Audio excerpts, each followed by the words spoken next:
The war between Ukraine and Russia continues to freeze the Eastern Bloc in winter, but the war's change in climate conditions, creating frost, has a very different effect in Scandinavia. For Scandinavia, on the contrary, the war in Ukraine is creating a fierce heat.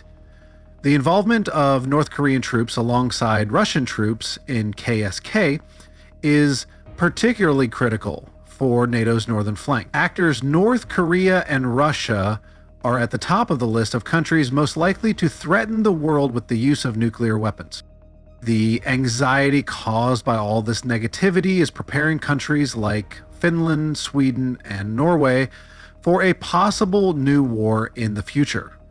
Norway is one of the Scandinavian countries that is already making efforts to increase its military strength against the possibility of a Russian invasion. The Oslo government is also providing military and financial support to Kyiv. So far, the Oslo government has supplied the Ukrainian army with 8 Leopard 2A4 tanks, 2 NASAMS missile defense systems, 1,000 Black Hornet small reconnaissance aircraft, Dingo armored vehicles with Cortex Typhon counter-UAS systems, 100 Mistral air defense missiles, 4,000 anti-tank guns, helmets, bulletproof vests, other protective equipment, and 22 Mono 915 5mm tracked self-propelled howitzers. Apparently, Norway does not want the Russian threat on NATO's Scandinavian flank and wants to prevent Putin's possible invasion moves against its neighbors, Finland and Sweden, before they occur. This is why, in addition to all this military aid to Ukraine, the Oslo government has recently launched a new aid plan. What is Norway's new plan? What kind of aid did the Oslo government provide to Ukraine this time? We will discover how the effects of the war spread to Scandinavian geography after Eastern Europe, what measures the northern NATO countries have taken in this regard, and how Norway is supporting Ukraine. First, let's take Norway's new aid. The Norwegian Ministry of Defense and Prime Minister Jonas Gahr Store's office announced that the country will provide 2.7 billion Norwegian kroner, or $242 million, to strengthen the Ukrainian Navy. The new donation, announced by Store during a visit to Håkonsvern Naval Base with UK Prime Minister Keir Starmer, is part of the Nansen Support Program. This program serves as the official Norwegian channel for providing civilian and military support to Ukraine. According to the Norwegian Agency for International Development Assistance, approximately 19.9 billion kroner, or $1.78 billion, was distributed through Nansen in 2023. Now, according to the Norwegian Prime Minister, a new aid package is on the way.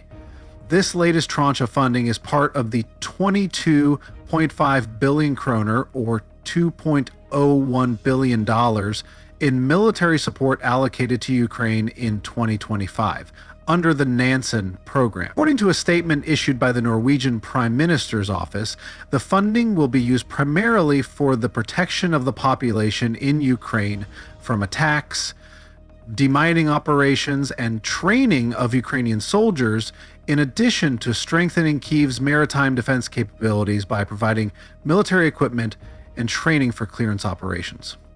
The additional funds will also tackle the long-standing problem of the heavily mined Black Sea, which poses a significant threat to cargo ships.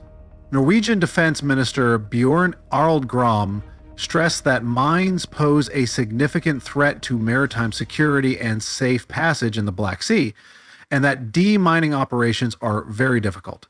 But the new Norwegian aid package is likely to improve the ability of Ukrainian forces to detect and neutralize mines along the coastline.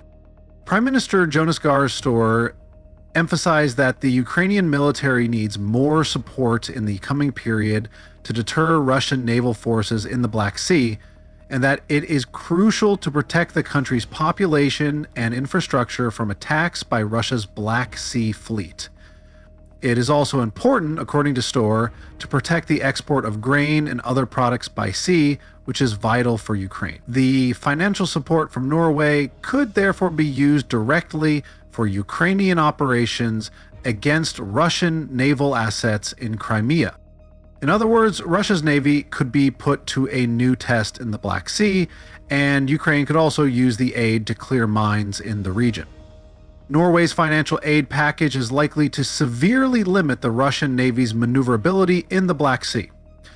The Russian Black Sea Fleet, currently based in Sevastopol and operating primarily in the Black Sea, the Sea of Azov, and parts of the Mediterranean, has suffered significant losses since Russia invaded Ukraine in February 2022. According to UK Chief of the General Staff Tony Radakin, Ukrainian forces have managed to contain the Black Sea Fleet using Navy drones and ground-launched missile strikes. British Defense Secretary Grant Shapps described the fleet as functionally inactive. Russia's Black Sea Fleet cannot leave the Black Sea without the consent of Turkey or Greece. The fate of the Black Sea Fleet is much more critical than that of other fleets. It is not only the influence of Turkey and Greece, but also the attacks of Ukrainian forces against the Russian fleet in the Black Sea. Since the start of the war, the Ukrainian armed forces have sunk or decommissioned 28 of the 47 naval vessels currently on active duty in the Russian Navy in Crimea. These 47 Navy members include 39 surface warships and 8 submarines. It is also known that in addition to these ships and submarines, the Russian Black Sea Fleet includes a large number of smaller ships assigned to duty in the region. As for how the Ukrainians sank 28 ships among all of these Russian naval assets, it is worth mentioning how the Moskva flagship was destroyed by Neptune missiles. The Moskva is the largest warship sunk in combat since the ARA General Belgrano in the 1982 Falklands War, and the largest Russian warship sunk since World War II. The Russian warship Moskva, the flagship of the Russian Navy's Black Sea Fleet, was sunk by Ukrainian forces during the Russian invasion of Ukraine on April 14, 2022. Ukrainian authorities announced that their forces hit and damaged the ship with 2 R-460 Neptune anti-ship missiles, which then caused a fire. Moskva was equipped with a 3-echelon air defense system that provided a 3 to 4 minute radar detection warning, which could have provided a sufficient chance to intercept incoming Neptune missiles. However, there was no record of the crew activating these systems, including the S-300F and 933 OSA surface-to-air missiles. Chaff or false targets, electronic jamming, or the last resort AK-630 close-range weapon systems. Combat experts have suggested that the ship's radars failed to detect incoming Neptune missiles, or that the defenses were not ready to combat the detected threat, indicating a lack of training of the crew for such emergency scenarios. The operation to sink the Moskva may have been aided by the use of at least one Bayraktar TB2 drone, which may have observed the incident and played other roles in the sinking. The sinking of the Moskva, despite having long-range SA-6 Grumble A-6-300F missiles against drones and multi-barreled AK-630 cannons against Neptune missiles, raises the possibility that the Russian Navy is indeed a paper tiger. In addition to the Moskva, the Russian Navy's Saratov, an Alligator-class landing ship, was also destroyed. A Tochka-U ballistic missile hit Saratov harbor and sank the ship. A photograph of the Boyan M-class corvette Veliki Ustyug in a damaged state in the Volga River has surfaced. Vasily Bek was sunk by a Harpoon missile. The Natya-class minesweeper Ivan Golubets, the Yuri Ivanov-class intelligence ship Ivan Kurs, the Project 775-row Pucha-class landing ship Olenogorsky Gornyak, and others were among the ships destroyed, further proving the vulnerabilities of the Russian Navy. The large Raputa-class landing ship Minsk and the submarine Rostava-on-Don were destroyed by Ukrainian Su-24 bombers armed with Storm Shadow missiles. The simultaneous destruction of these two naval assets in a night raid demonstrated the superiority of the Ukrainian military's Western inventories over the Russian Navy. In addition to these ships, the BK-16 high-speed assault boat was sunk by a Ukrainian Bayraktar TB2 drone near Snake Island in May 2022. The extensive list of Russian naval losses highlights the weaknesses in Putin's naval forces. In other words, it seems impossible for Russia to maintain an intimidating fleet capable of projecting power globally. At best, the Russian Navy can maintain local defense fleets to make it harder for their enemies to project power against Russia from the sea. The Russian surface fleet is designed primarily for this purpose, with limited capacity for global power projection. Ukraine's allies have recognized these vulnerabilities and are working to strengthen Kiev's naval capabilities to further constrain Moscow, particularly in the Black Sea. Norway's latest aid package, including naval support, represents a significant step in this effort. However, the Oslo government argues that more comprehensive measures are needed to block the Russian Navy not only in the Black Sea, but also in other strategic sea areas. The far north holds strategic importance for Norway in preserving its sovereignty and national integrity. This location is a vital component of Norwegian identity and pride. For decades, Norwegians have viewed the Arctic through the lens of economic opportunity, with investments in maritime industries, renewable energy, hydrocarbons, and tourism. The Barents Sea, in particular, is home to vast oil and gas reserves and the world's largest cod fishery, making it a cornerstone of Norway's economy.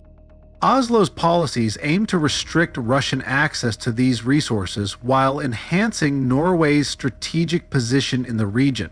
One of the reasons for containing Putin's aggression is to protect Norway's energy resources, which play a crucial role in Europe's energy security. After Russia's invasion of Ukraine, Norway emerged as Europe's largest supplier of natural gas, filling the void left by the decline in Russian energy exports. The Barents Sea, shared by Norway and Russia, contains 2/3 of Norway's remaining oil and gas reserves. In 2022, oil and gas accounted for 73% of Norway's commodity export value, underscoring their importance. The fear of Putin seizing control of these energy resources has prompted Norway to take proactive military and economic measures to deter aggression. Norway's geographic proximity to Russia's northern fleet and its increasing military presence near the Arctic Circle further highlight its role as a NATO bulwark. Norway has deployed reconnaissance ships, P-8 and F-35 aircraft, and the Globus 3 radar station near the Russian border to enhance surveillance and defense capabilities. Plans to build a new Arctic satellite station to counter enemy missiles and a long-range drone base on Andoya Island exemplify Oslo's commitment to strengthening regional security. Norwegian leaders believe that Russia, after Ukraine, may turn its attention to the Baltics and Scandinavia.